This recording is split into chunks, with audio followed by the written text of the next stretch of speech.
सरकार ने शुरू किया है वीर बाल दिवस। कितनी तारीख को, किसके नाम पे?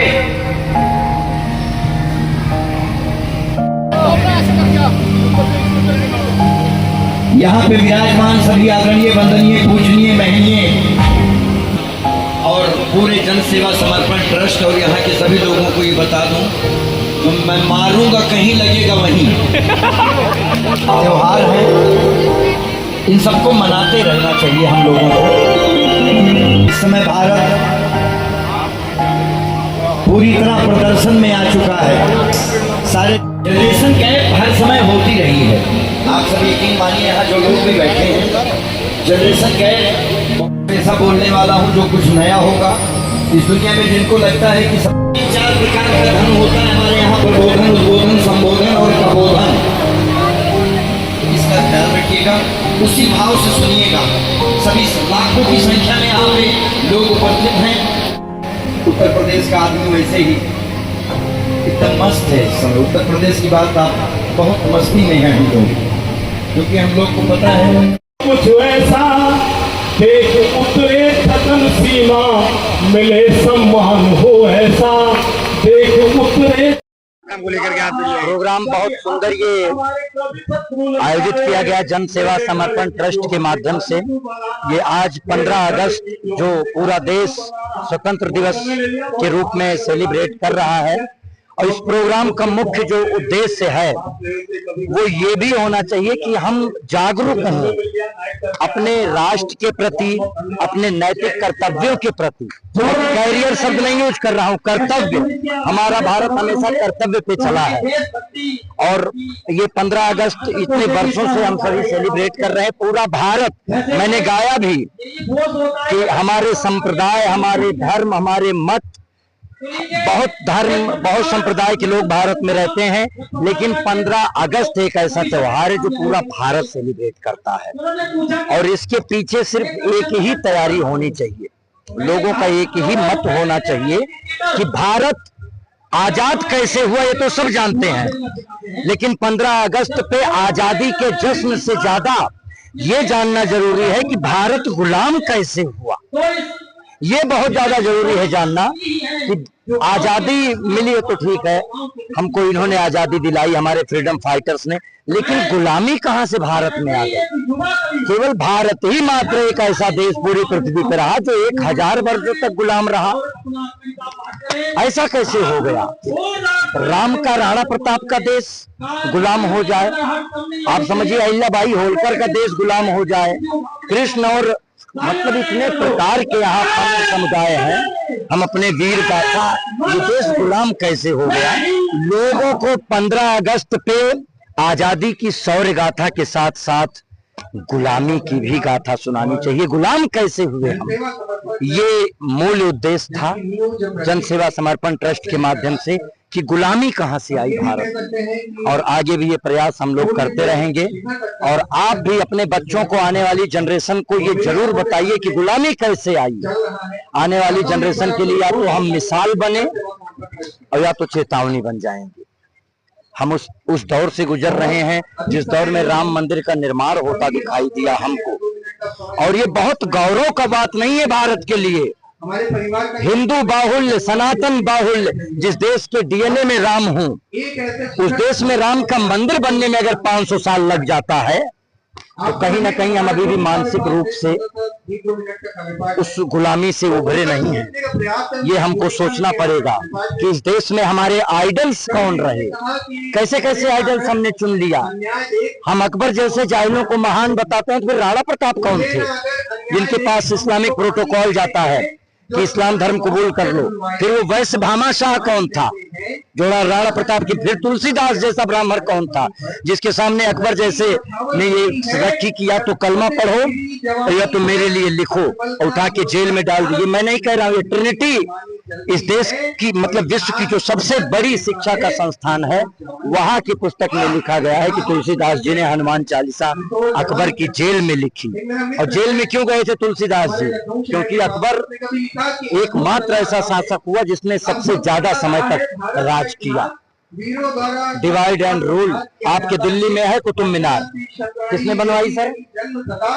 इल्तुतमिश उस समय राजा था, कुतुबुद्दीन ऐबक मौलानाओं का एक डेलीगेशन मिलने आता है इल्तुतमिश से, और मौलाना कुतुबुद्दीन ऐबक की मौजूदगी में कहता है कि इस्लामिक राजा हैं आप भारत के, पूरे भारत में इस्लामिक कानून लागू करिए।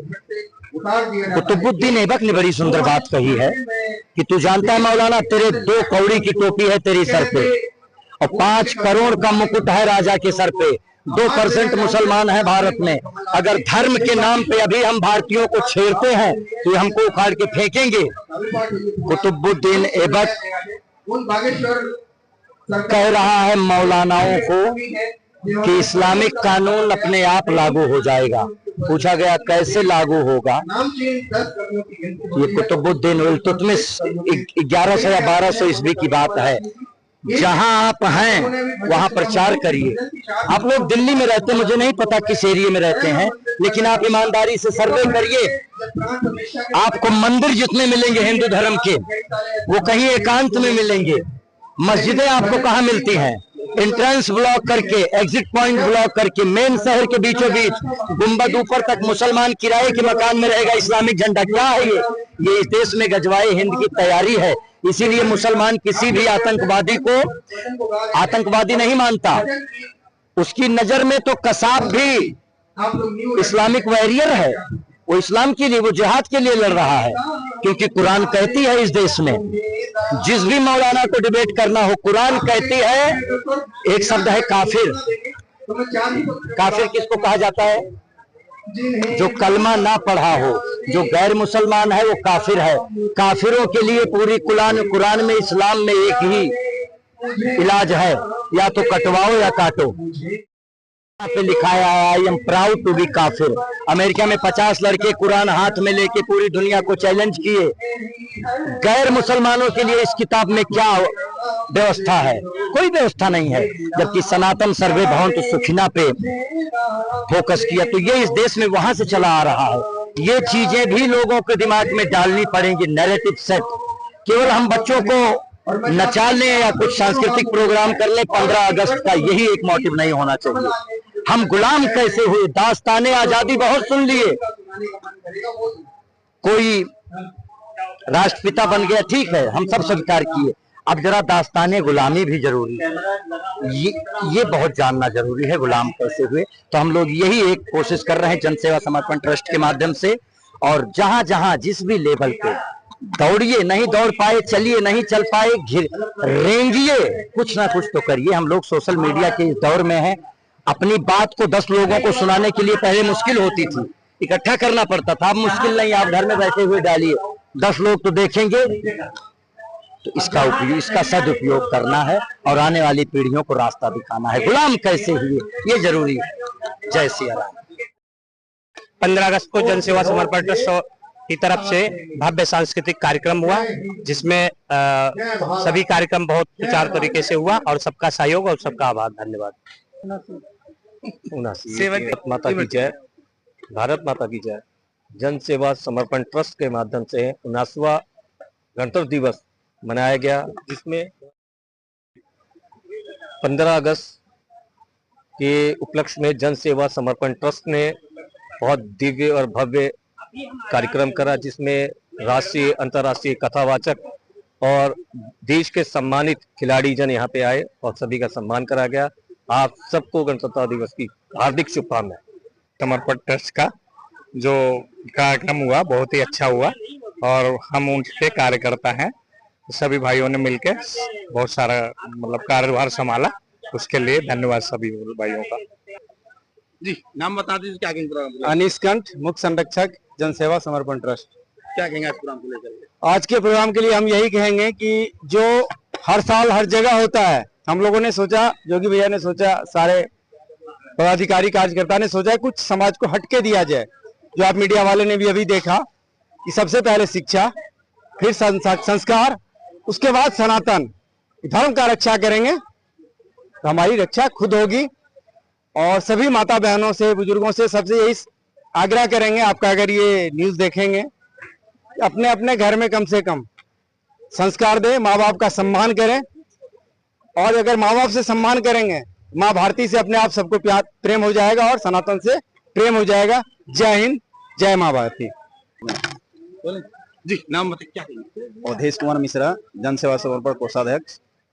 15 अगस्त के उपलक्ष्य में यहाँ झंडारोहण और बच्चों का रंगारंग कार्यक्रम बहुत धूमधाम से मनाया गया। जय श्री राम। मैं सबसे पहले पूरे देशवासियों को स्वतंत्रता दिवस की हार्दिक बधाई देता हूं और बहुत बहुत धन्यवाद देता हूं। पहले पूरे देशवासियों को स्वतंत्रता दिवस की हार्दिक बधाई देता हूं और जन सेवा समर्पण ट्रस्ट को बहुत बहुत बधाई देता हूं इस बात के लिए कि उन्होंने इतना बढ़िया कार्यक्रम यहाँ पे कराया और पूरे योगेंद्र जोगी जी, हरीश कंठ जी, अवधेश जी और पूरी टीम बधाई के पात्र है। और इतना बढ़िया कार्यक्रम कराने के लिए मैं सबको दिल से आभार व्यक्त करता हूँ। बहुत बहुत धन्यवाद। चलो जी भैया, क्या कहेंगे? ट्रस्ट पहले बात बता दीजिए, ट्रस्ट कब से चालू हुआ? जी या क्या कहेंगे, ट्रस्ट कब बना है और ट्रस्ट का क्या काम है और आज के प्रोग्राम के बारे में? देखिए जी, ट्रस्ट को तो ये 2022 में बना हुआ है और इससे पहले ही हम सन 1997 से सब कार्य कर रहे हैं। लेकिन पहले ऐसे ही करते थे तो हमारे सब मित्र थे, लोगों का मन किया कि कुछ कार्य ऐसा करना जो धरातल पे लोगों को लगे, एक बैनर बनाना चाहते थे, इसलिए हम लोग जन सेवा समर्पण ट्रस्ट बनाया और उसी के माध्यम से हम लोग सारे कार्य कर रहे हैं। उद्देश्य क्या है ट्रस्ट का? उद्देश्य का मेन है जी हम लोगों का धरातल, आजकल लोग मंच के माध्यम से बहुत बहुत बातें करते हैं, लोग हम ये करेंगे वो करेंगे, और हम लोग एक चाहते थे कि माध्यम से धरातल पे कार्य करना चाहते हैं। जिस गरीब सी कन्याओं की शादी हो गई, दवाइयों की, शिक्षा की, जितना भी जो हो सकता है हम लोग सेवा भाव के लिए हम उनके लोगों की मदद करना चाहते हैं। आज क्या प्रोग्राम रखा गया? आज हमारे लिए सांस्कृतिक और उसमें अपना हम लोग एक धर्म से सनातन धर्म से आते हैं तो इसी में एक सभी कार्यक्रम था और देश के लिए भी कार्यक्रम था, सांस्कृतिक भी था और अपना कवि सम्मेलन भी था। तो सबका बड़ा बड़ा आभार दिल से। आप लोग भी आए, आपके चैनल का भी, सारी चैनलों का धन्यवाद। और मैं चाहूंगा आगे आप लोग ऐसे ही कवर करते रहे और जितना भी हम लोगों से हो पाएगा देश समाज के लिए करना होगा हम लोग आगे बढ़ के करेंगे। बहुत बहुत आभार, धन्यवाद।